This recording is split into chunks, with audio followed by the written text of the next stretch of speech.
Budzisz się, powoli otwierasz oczy, zerkasz na zegarek, ogarniasz się i pędzisz włączyć komputer. Siadasz i już dzień zapowiada się idealnie, ale zaraz, co do groma?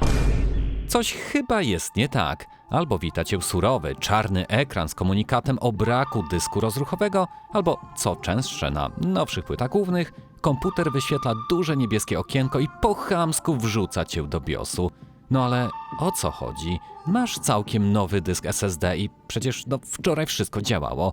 Resetujesz kompa raz za razem, ale to nic nie daje. Cóż, sam się przecież nie naprawi. Ewidentnie coś jest nie tak z dyskiem i nieważne jakiej marki on był. Nieważne też czy to tani 2,5-calowy SSD czy super turbo drogi NVMe. Wszystkie nowoczesne nośniki półprzewodnikowe mają to do siebie, że potrafią paść tak ni z gruchy, ni z pietruchy. Absolutnie bez żadnego ostrzeżenia. Taka jest po prostu natura pamięci NAND. Pewnie dostaniesz nowy dysk w ramach gwarancji, ale co z swoimi danymi? Albumy zdjęć rodziny zbierane przez długie lata, ważne dokumenty, godziny konfiguracji systemu dopieszczonego idealnie pod siebie. Przecież tego nikt ci już nie zwróci. Przepadło. Twój kumpel na streamie pewnie powie... Padł mi dysk SSD, wszystkie moje dane poszły się bujać. Słabiutko, ale mam nadzieję, że zrobiłeś kopię zapasową. Nie miałeś? O, panie. Ale słabo. Co, myślisz, że twój dysk nigdy cię tak nie zawiedzie? To pomyśl raz jeszcze. Oto moje 2 sztuki, które padły w ciągu ostatnich kilku miesięcy. 1-terabajtowy Kingston śmigał wiele lat i swoje wysłużył, ale ten 2-terabajtowy Samsung był niewiele używany i wciąż miał 98% życia przed sobą. A jednak pewnego dnia podczas pracy wyskoczył blue screen i było po dysku. 2 terabajty danych też poszły do piachu.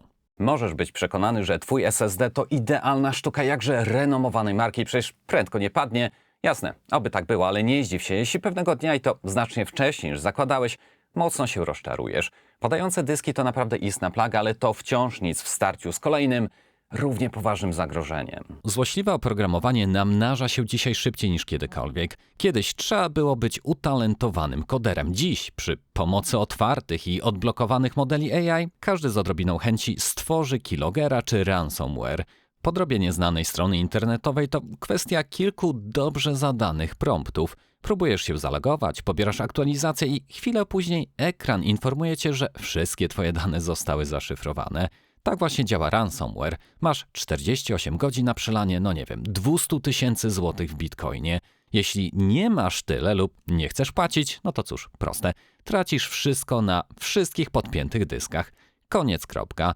I tak dorobek wielu lat szlak trafił, ale powiedzcie sami, czy nie prościej byłoby otworzyć szufladę, wyjąć zewnętrzne dyski, po prostu przywrócić kopię zapasową? Mówi się, mądry Polak poszkodzi i tak, ale tylko ten, który nie ogląda wartościowych materiałów. Ty już tu jesteś, więc możesz temu zapobiec. Ja wiem, że temat backupu naprawdę nie należy do najbardziej pasjonujących, ale niech te 2 nośniki NVMe będą najlepszą przestrogą dla wszystkich, którzy to oglądają.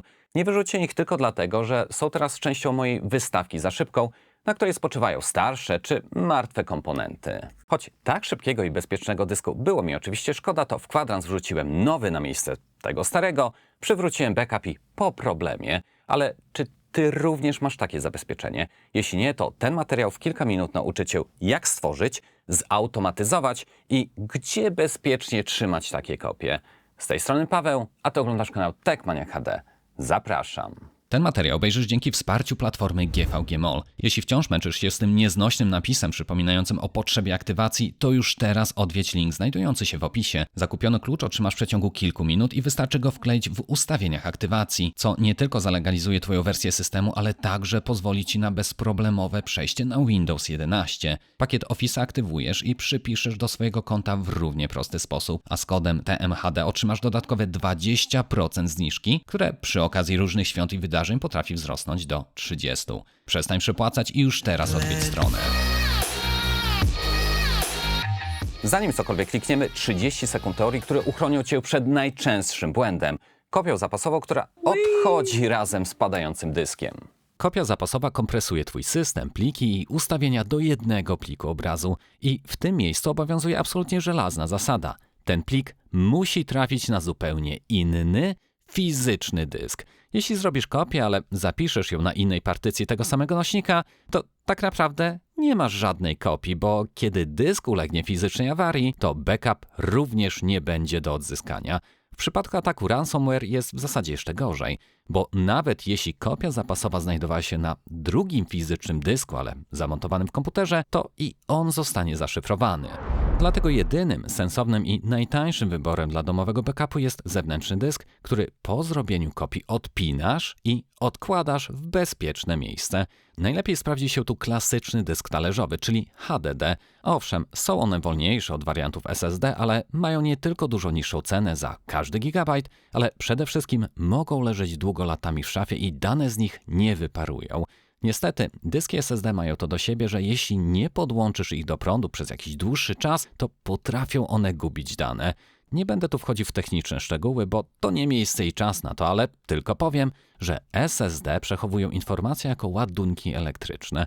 Gdy taki nośnik leży nieużywany przez wiele miesięcy czy nawet lat, poziom napięcia w komórkach pamięci spada do zera i dane ulegają uszkodzeniu. Tak, dyski po prostu robią się puste. Dlatego do tego celu warto wybrać solidny dysk talerzowy. Oczywiście pamiętaj, że HDD to mechanika, nie są one wieczne ani niezniszczalne. Upadek zbiórka, mocne wibracje czy silny magnes mogą zabić takie dyski w sekundę. Jeśli masz absolutnie krytyczne dane, zawsze stosuj złotą zasadę. 2 kopie na 2 różnych nośnikach, z czego jeden leży w innej lokalizacji, np. urodziny, tak, na wypadek pożaru czy włamania. Dla standardowego domowego backupu jeden dysk w szufladzie to wciąż najskuteczniejsza i, co by nie było, najtańsza dostępna metoda ochrony. Jeśli chodzi o mechaniki, to sam najczęściej korzystam z marki WD lub Seagate. Do opisu pod filmem rzuciłem kilka sprawdzonych modeli, które możesz później rozważyć. W każdym razie pracę rozpoczynasz od pobrania programu, do którego bezpośredni link znajduje się w opisie pod filmem. Naszym dzisiejszym bohaterem jest Hazelio Backup Suite. To w pełni darmowy i niezwykle udany następca legendarnego Macrium Reflect, który niestety pożegnał się już z bezpłatną wersją. Sama strona producenta jest co prawda po angielsku, ale bez obaw. Program w środku będzie w pełni po polsku. Mała wskazówka już na etapie pobierania. Dla komputerów z procesorami Intel oraz AMD wybierasz pierwszą wersję, czyli x86 łamane na x64. Jeśli natomiast masz nowszy sprzęt z procesorem Qualcomm Snapdragon albo układem NVIDIA, wybierasz wersję opisaną jako ARM64. Gdyby w przyszłości i ten program ukrył funkcję kopii zapasowej za paywallem, czyli nagle zaczął wymagać opłat, no to bez obaw. W przypiętym komentarzu pod tym filmem zawsze znajdziesz link do mojej strony z aktualizacją i namiarem na inny, w pełni darmowy program. Jeśli program przywita Cię w języku angielskim i z ciemnym motywem graficznym, to w prawym górnym rogu klikasz ikonę menu i tam wygodnie przełączasz zarówno język na polski, jak i sam wygląd programu. Będąc w tym miejscu, warto też wejść do ustawień głównych i zmienić domyślny poziom kompresji kopii na wysoki. Co prawda sprawi to, że sam proces potrwa odrobinę dłużej, ale przy dzisiejszych wielordzeniowych procesorach wąskim gardłem i tak będzie zewnętrzny dysk. Taka zmiana pozwoli Ci zaoszczędzić od kilkudziesięciu do nawet kilkuset gigabajtów przestrzeni. Zdecydowanie warto to zrobić. Teraz musisz przygotować pendrive ratunkowy. Z jednej strony nie jest on bezwzględnie obowiązkowy do samego wykonania backupu, ale uwierz mi tutaj na słowo. W razie fizycznej awarii dysku, gdy komputer nie będzie chciał się uruchomić, to właśnie ten nośnik uratuje Ci skórę. Pozwoli on na odpalenie niezależnego środowiska odzyskiwania i przywrócenie plików bez potrzeby posiadania działającego systemu Windows. Do stworzenia takiego koła ratunkowego wystarczy dowolny, nawet starszy pendrive. Nie musi mieć on nawet wielkiej pojemności. 4 lub 8 GB tutaj w zupełności nam wystarczy. Jeśli nie masz wolnego pendrive'a pod ręką, no to linki do sprawdzonych, w tym wodoodpornych i wzmocnionych modeli, jak zawsze zostawiam w opisie. W menu programu przechodzisz do zakładki Narzędzia, a następnie klikasz ikonę Nośnik ratunkowy. W okienku, które się pojawi, koniecznie zaznaczasz opcję Włącz obsługę Windows UEFI CA 2023. Dzięki temu pendrive bez problemu wystartuje na najnowszych płytach głównych i komputerach bez konieczności uciążliwego przestawiania opcji bezpieczeństwa w BIOSie. Następnie klikasz przycisk Dalej. Przygotowanie środowiska potrwa krótką chwilę, po czym przejdziesz do właściwego okna tworzenia nośnika awaryjnego. I tutaj mała uwaga, jeśli jesteś już odrobinę wtajemniczonym użytkownikiem i wiesz, czym jest Ventoy, możesz zaznaczyć tutaj opcję zapisu pliku ISO. W innym przypadku wybierasz po prostu opcję USB. Wskazujesz z listy swój podpięty pendrive i klikasz przycisk kontynuuj. W tym momencie pojawi się okno ostrzegawcze z informacją, że wybrany dysk zostanie całkowicie sformatowany. Jeśli upewniłeś się, że nie masz tam żadnych ważnych plików i zgadzasz się na całkowite wyczyszczenie nośnika, to klikasz tutaj oczywiście przycisk tak. Cały proces zapisu potrwa od kilku, nawet do kilkunastu minut. I tu jeszcze jedna uwaga, bo tak, konstrukcje pendrive to wciąż pamięć flash, więc cierpią one dokładnie na tę samą przypadłość co dyski SSD. Ale tu nie chodzi o przechowywanie cennych danych, to tylko narzędzie ratunkowe. Gdyby nawet po latach odmówiło ono posłuszeństwa, no to w sumie nie tracisz nic, bo w razie potrzeby w 5 minut stworzysz nowego pendrive'a na dowolnym innym komputerze. Gdy pendrive ratunkowy bezpiecznie spoczywa już w szufladzie, czas zająć się stworzeniem właściwego backupu. Wpinasz do komputera swój zewnętrzny dysk i w menu po lewej stronie wybierasz zakładkę Kopia. Pierwsza opcja to absolutna podstawa. Po jej kliknięciu program automatycznie zaznaczy wszystkie partycje niezbędne do prawidłowego uruchomienia Twojego komputera, w tym także te ukryte, rozruchowe. W komputerach, w których siedzi wiele nośników, sam mam ich w obudowie aż 7, ręczne odszukanie i zaznaczenie tego wszystkiego byłoby koszmarem i nie trudno tutaj wtedy o pomyłkę. A tak to masz już ogromne ułatwienie, które jednym kliknięciem tworzy pełen obraz Twojego środowiska pracy, ustawień i wszystkich zainstalowanych programów. Z kolei druga opcja to kopia całego, dowolnego dysku lub partycji. To idealny wybór, jeśli oprócz samego dysku zechcesz wykonać backup dodatkowych partycji, czy nawet całkowicie oddzielnego, innego fizycznie dysku znajdującego się w Twoim komputerze. Ta funkcja sprawia, że to wszystko, co tu zaznaczysz, będzie w jednym spakowanym pliku obrazu. Trzecia ikona to kopia zapasowa samych plików. Pozwala na dokładne zarządzanie tym, co chcesz skopiować. Jak wcześniej mogłeś wybrać tylko sam system, a w drugiej opcji całe dyski, tak tutaj możesz zaznaczyć tylko najważniejsze foldery, czy nawet pojedyncze pliki, na których Ci właśnie tutaj najbardziej zależy. Ta opcja ma mnóstwo sensu, jeśli na jednej partycji masz folder z dokumentami, czy z albumem zdjęć rodzinnych, których absolutnie przecież nigdy nie chcesz stracić, ale też tuż obok na tym samym dysku znajduje się folder z 1 terabajtem gier, którego po prostu nie ma sensu kopiować. Dlatego zastanów się tutaj dobrze nad opcją, którą tak naprawdę chcesz wybrać. W każdym razie, niezależnie od tego, który rodzaj kopii wybierzesz, następnym krokiem jest wskazanie miejsca docelowego. Klikasz tutaj malutką ikonę folderu i wskazujesz swój podpięty dysk zewnętrzny na USB. Teraz wchodzisz w ustawienia kopii zapasowej do zakładki szyfrowanie i tutaj obowiązkowo wpisujesz hasło, które faktycznie będziesz w stanie zapamiętać. Naprawdę jest to absolutnie kluczowe, bo bez tego hasła każdy, kto wejdzie w posiadanie Twojego dysku, odczyta z niego wszystkie dane, a tego na pewno nie chcesz. Gdy nadasz hasło, klikasz OK, następnie kontynuuj i proces rusza. Oczywiście wykonanie pierwszej pełnej kopii potrafi trwać od kilkunastu minut nawet do kilku godzin. Nie musisz jednak bezczynnie czekać. Zwróć uwagę na dół okna postępu. Masz tam 3 bardzo przydatne opcje, którymi możesz zarządzać w locie w trakcie pracy programu. Przede wszystkim z menu Sprawdź obraz wybierz tryb kompletny. Dzięki temu zaraz po zakończeniu zapisu program automatycznie zweryfikuje integralność pliku. Będziesz mieć pewność, że kopia została prawidłowo wykonana i w razie awarii na 100% zadziała. Dalej możesz rozwinąć plan zasilania i wybrać Zamknij.